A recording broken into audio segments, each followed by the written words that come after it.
It's presentation day for these Trade Skills Foundation course participants.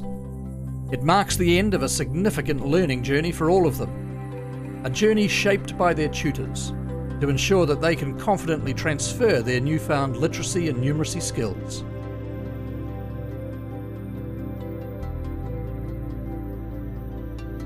Explain how you could use this knowledge and skills for your future trade career.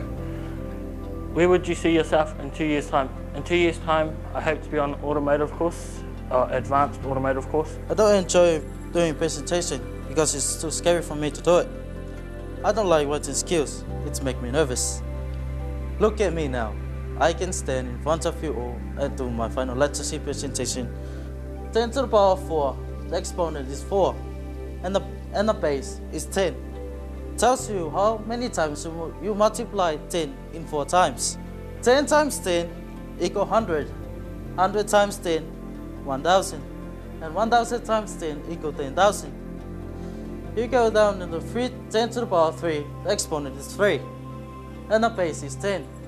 Now all tutors talk about difficult, unfamiliar and technical words that are trade specific.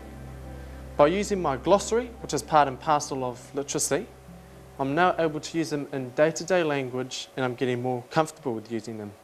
I'd like to have a quiz about my glossary and I'll see if my fellow peers can remember the words that have been said throughout the course. First word is preliminary. Preparing before it starts? Preparing before it starts, yes. Pneumatic. It means a tool that is powered by air, I think. Tool powered by air, yes. And chamfered. Does it mean rounding off a corner, make it smooth? Yep, making it smooth. Yep, making it smooth, yes. Oh, that's good to know you all remember those words. We have to hold them. We have to hold them in a safe environment, encourage them to jump, and say that we're going to catch them when they fall, and they do. But once they risk, and they see that they can, and they then start to believe in themselves, then we're on our way. And then it's a staircase, it's a scaffolding from one ability level to the next ability level. Do you know what you're doing here? Yeah, finding the key points about working drawings. Working drawings are a set of drawings usually prepared by architects, draftspersons, builders or people competent in the preparation of such drawings. Right. Now, stop there. Do you know these words? Do you understand all those words? Not all of them. Okay, so if you don't understand these words, let's see what you can do next. What can you do next? I can highlight them. Good. The very first thing we do with a group when they're presented with an assignment sheet or a workbook or a piece of text that may be around electrical or plumbing or whatever it might be, they're presented with this mass of vocabulary and words and stuff. And the immediate fear is, oh, it's too big. So the trick or the strategy is to help them to unpack that.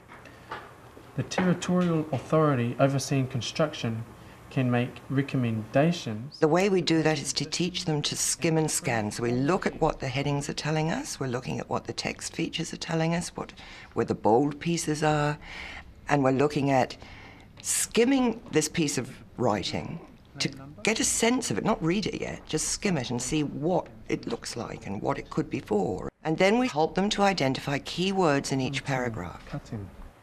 Elevations. Who knows to answer what an elevation is?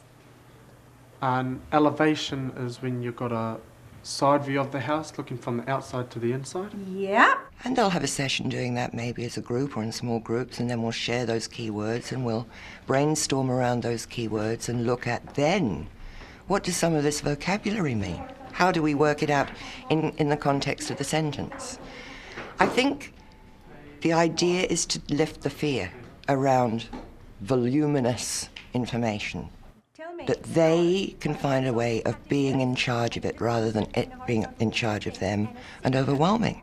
Something, a cut just under the topmost window. Yeah. So which one is that? Horizontal cutting? Horizontal cutting, yes. Good. And Right. this strategy doesn't just apply to our foundation students or years 1 to 3. It applies to for our, undergraduate students too. Okay, so what's a good way of thinking about the mini-teach for the trades program? I've got to work Yeah, out. so all it's the around, trades. talking about around trade skills. Yeah? To take some miniatures from there.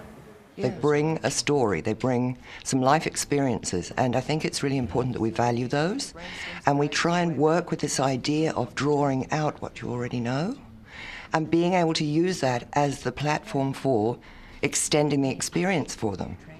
And if we do it as a shared activity, particularly at the beginning of a course, they can benefit too from what others know. There's another in electrical. There's one-way light circuits as well. What was the first one you had? Two-way? Two-way light circuits. Oh, one-way. Okay. Yeah. We can start also to form the group dynamic, which I think is crucial to being able to help them to move from the beginning to the end. So that's what brainstorming is. It's around the prior knowledge. It's validating the prior knowledge. The writing frame is an invaluable tool, and it offers a shape. It offers a beginning. You can either ask questions or you can even lead in with some leading words to start this paragraph off. The writing frame is designed to start them off in safety and to extend their own autonomy. They will shift and change till we get to the point, hopefully, that we don't need them, because the students will have the skill set, the literacy embedded sufficiently to be able to create their own. They'll understand about purpose and audience, they'll understand about appropriate language, they'll understand how to construct a paragraph and link a thought from one to the other. So, that they have to adapt and evolve in the same way as the students are adapting and evolving. Great. Okay, that's really great. That's a good definition you've got. At the beginning, when we're scaffolding their ability to construct a piece of work, whether it's written or oral or whatever it might be, we need a plan. So what's the plan? And how do we find what the key bit is in it? And what do you want to do? So that draws that information out. And suddenly we get some enthusiasm going, because now this is the bit I'd actually quite like to be interested to do. By the time they reach the end of the year, their language around literacy, their language around words, because we're very overt when we say things like vocabulary, comprehension, purpose and audience, we teach them that language. So that when I say, or Neela would say, think of another way of being able to state that, they understand, because of our relationship prior, what we mean. Is there a better way that you could do that? Could you do that more tightly? Could you rephrase that? Could you look at the way in which you've constructed your sentences? Could you switch the order? But by the that doesn't happen until we get to the end of the year.